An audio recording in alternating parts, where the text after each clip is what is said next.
In this episode, I'm going to review some of the best yet reasonably priced lenses for doing real estate photography. Now, while I'm going to show a variety of lenses from a variety of cameras and real-world results, I'm also going to pull back the curtain and I'm going to expose how some camera and lens manufacturers are now hiding some of their results, forcing embedded profiles that makes us think that the lenses are actually better than what they are. And I'm also going to show how you can work around that so that you can see the true results of your lens and camera combination.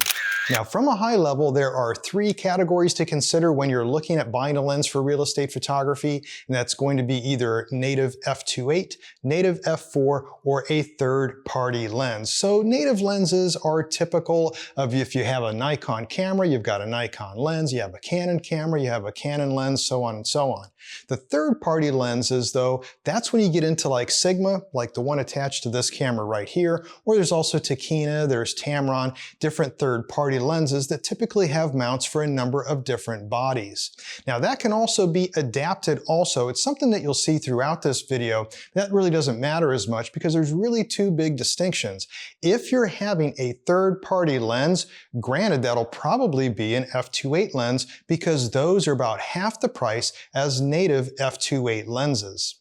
Aside from that difference in price, one of the big reasons that people consider typically native glass is that most of the time, the native glass will have a faster autofocus. So the third-party lenses typically don't have the fastest autofocus, but that's something that we're typically not concerned about doing real estate photography because we're not trying to catch an owl flying by very quickly and trying to lock onto its eye with the fastest autofocus and the highest burst count possible to get a picture. If you're doing sports, you're doing weddings, you're doing wildlife photography, then yeah, you might want to take a look at then your native glass. But real estate photography, for one, we're shooting a subject that just doesn't move and our cameras are on tripods anyways. So you can save yourself a lot of money on that, especially if you think about just dedicating a particular rig or rigs like I've done here to just real estate photography, and that way you can keep your costs low for your workhorse cameras. But when you take a look at native glass, there is a big manufacturing defect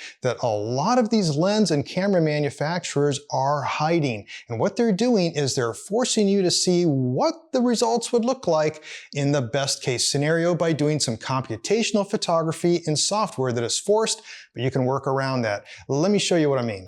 Taking a look at this raw file just straight out of camera, this was provided by Sarah Lens. And here's also a link to her website if you want to see more of her work. Taking a look at this though right out of camera, this was shot with Nikon's f4 native glass, the 14-30, and you can see things look really good. We've got amazing amount of zero distortion really when taking a look at this, just loading it right into Lightroom Classic. But what you're seeing also is that there's something down here when you get to the lens correction section. Even though you don't have enable profile corrections turned on, it says built-in lens profile applied. And there is nothing that normally you could do about this. I'm going to show you how to work around that. But here I could take a different profile, but if the first thing is it's built in and otherwise then I'd have to manually select one, I can't just shut it off.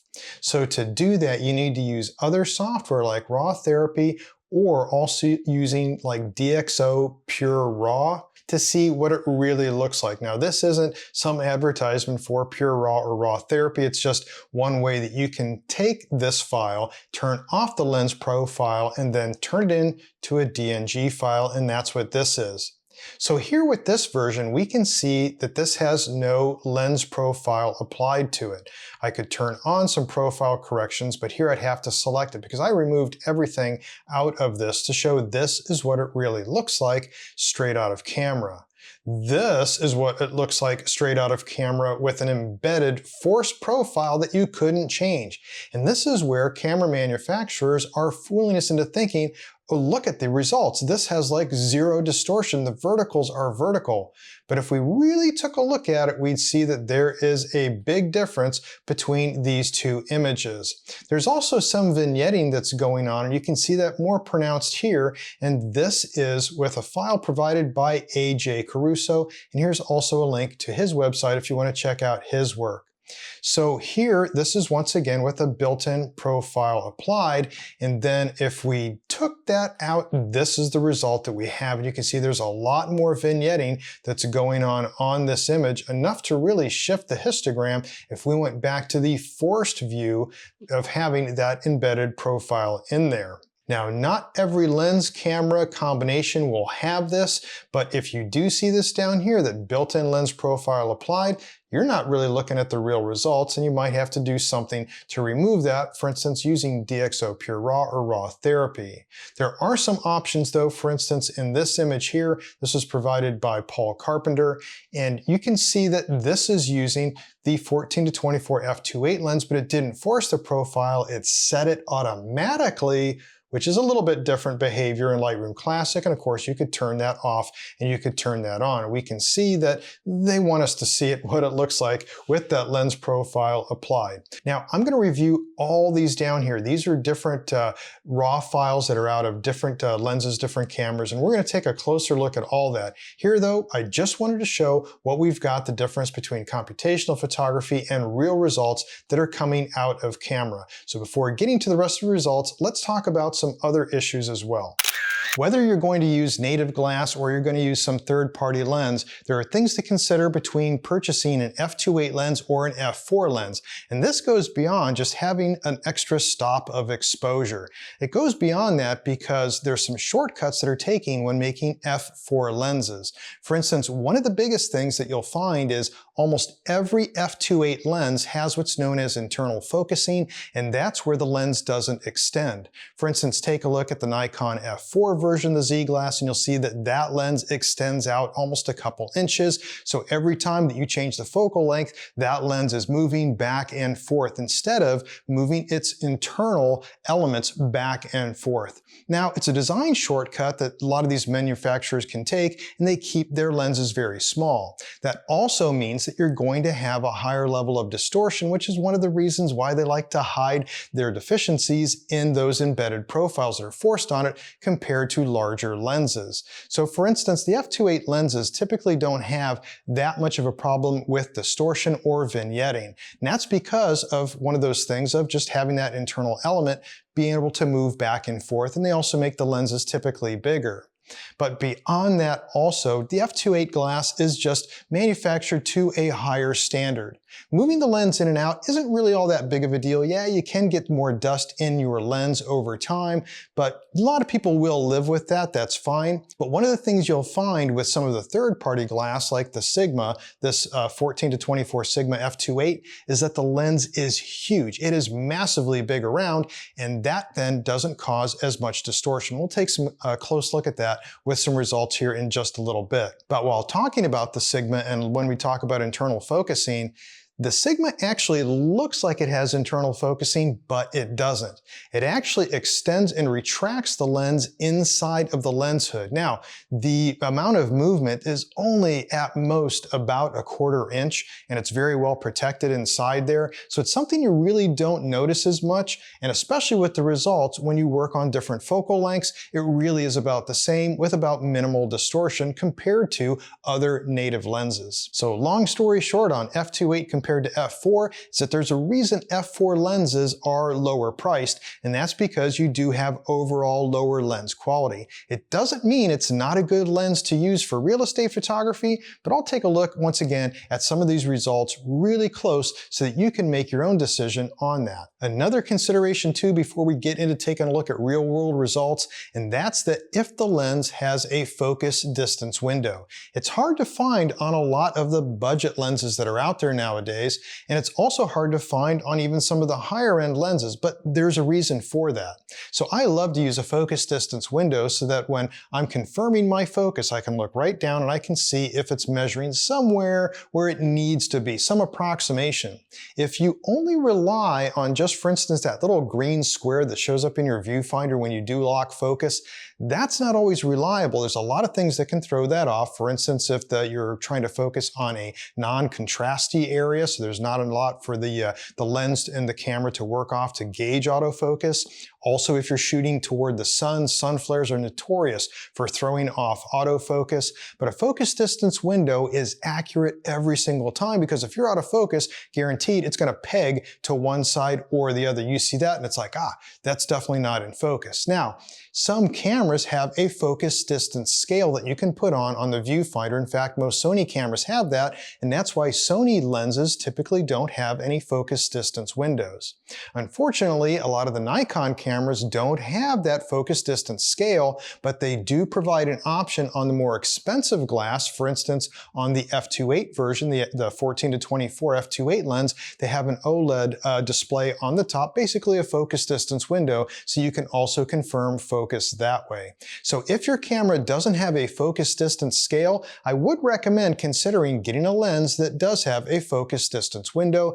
If you're shooting weddings and sports, you're going to be doing spray and praise stuff where you're getting a lot of footage. Between real estate photography, it's about one take, although you'll have multiple footage for a particular shot, but you can't go back and just take another one. You're not going to have multiple shots to work with. You want to make sure that your focus is locked. Now it's time to start talking about the different brands and also the different lens options available, especially with some of the third party, depending on the brand that you're using. Before getting to that though, I did want to take a quick moment to mention that if you do want to learn more about doing real estate photography and videography, I'd invite you to take a look at my online courses. I've got courses that cover professional interior photography, expert editing, exterior photography, videography for real estate, also business and marketing for real estate, and I've also written some best-selling books on real estate photography as well, and I have links to all that down in the description of this video. Moving along here though, we'll start out looking at the brands of Nikon, and we're going to take a look at some real-world results. The first one to consider is the Native Z 14 to 30 f4 lens. That's about $1,400, and this is very popular with a lot of real estate photographers because of that price point. You can also look at the Native Z 14 to 24 f2.8. It's a very expensive lens. It's about $2,500. So instead, if you're looking at f2.8 glass, I highly recommend the Sigma 14 to 24 f2.8, which is about $1,300. Now that's for an F mount, so you will need to use an FTZii adapter, which is about $250. But that's the setup that I have here on this Nikon Z5. I love the results of that, and so with the Z5 not having the focus distance scale in the viewfinder, I've got a focus distance window on that Sigma lens and some really good results, and it also doesn't break the bank, and I've got f2.8 glass. So now, before getting on to Canon and Sony lenses, let's take a look at some of the results of the various lenses using a Nikon camera. Taking a look at a variety of different results here from different cameras, I'm going to start with what used to be one of my favorite lenses, and this was the Tokina 16 to 28 f2.8 on a Nikon Z5 using the FTZii adapter, and this is one of the lower results. It's a really good lens that they discontinued, and it used to be great at just $600 for this lens, and it had internal focusing, focus distance window, and this does some decent results. It'll give us though kind of a basis to compare some of these other lenses against. If we did, like we did just a little bit ago, turning the profile corrections off, we can see it does have a fair amount of vignetting and distortion. We can control that, and sure enough, in post it fix that up pretty well. If we take a look at the sharpness, if we go in here on this, we can see focusing here on this faucet, it's very sharp. Now this is one of the things that's also deceiving with RAW files, and once again, this isn't a finished image, this is just a RAW file.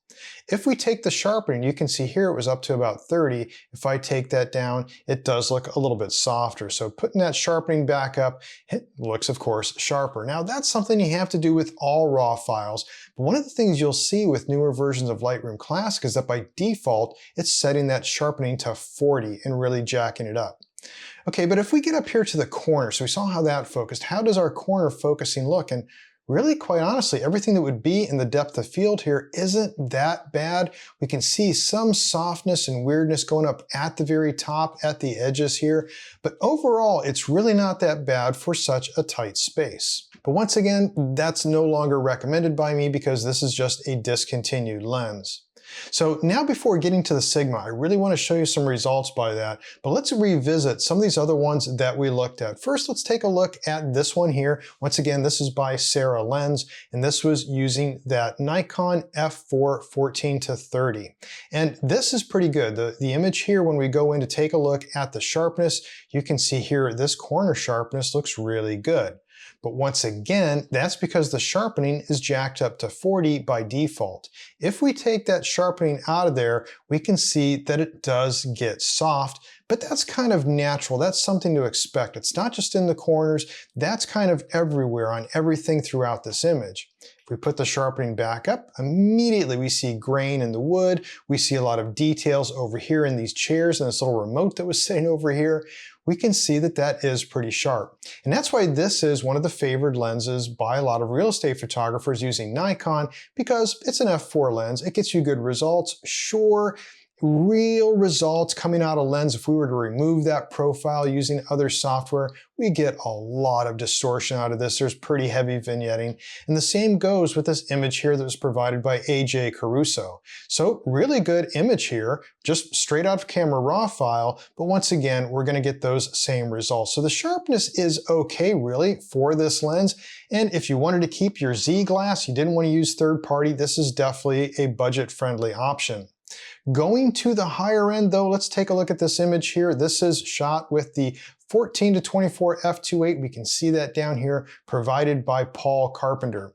And we can see if we zoom in here that it's pretty sharp focusing on here. Stuff that's near the camera, a little out of focus, but that's because it's focusing in the distance. And look how sharp that couch is out there.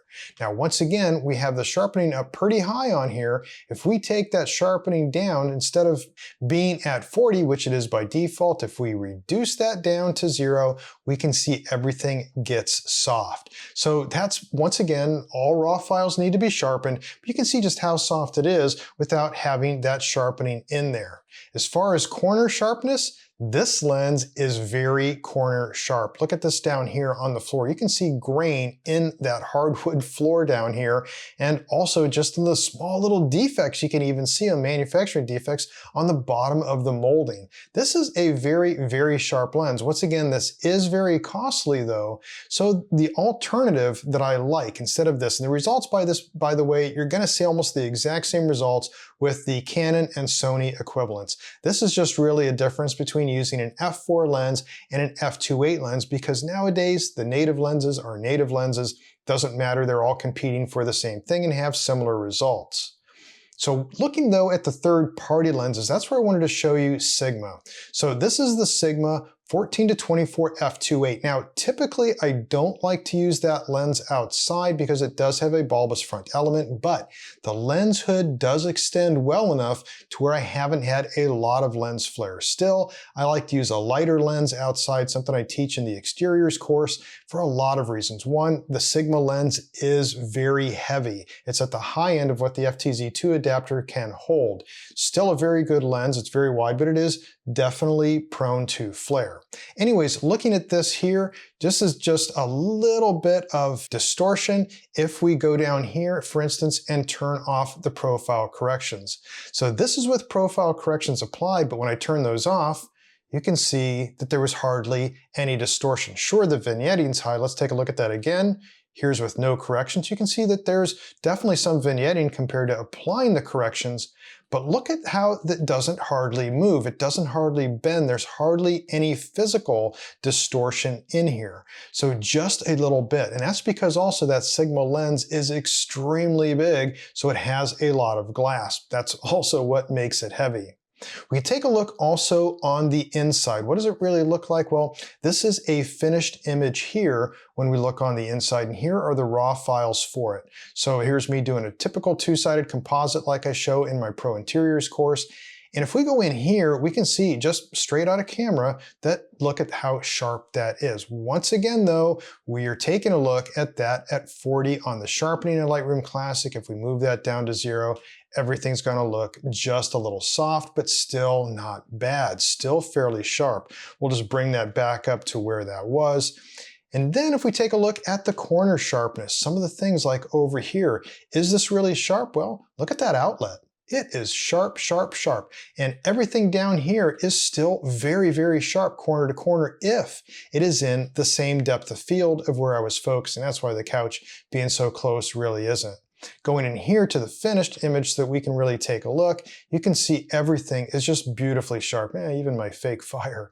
But this is a very, very sharp lens.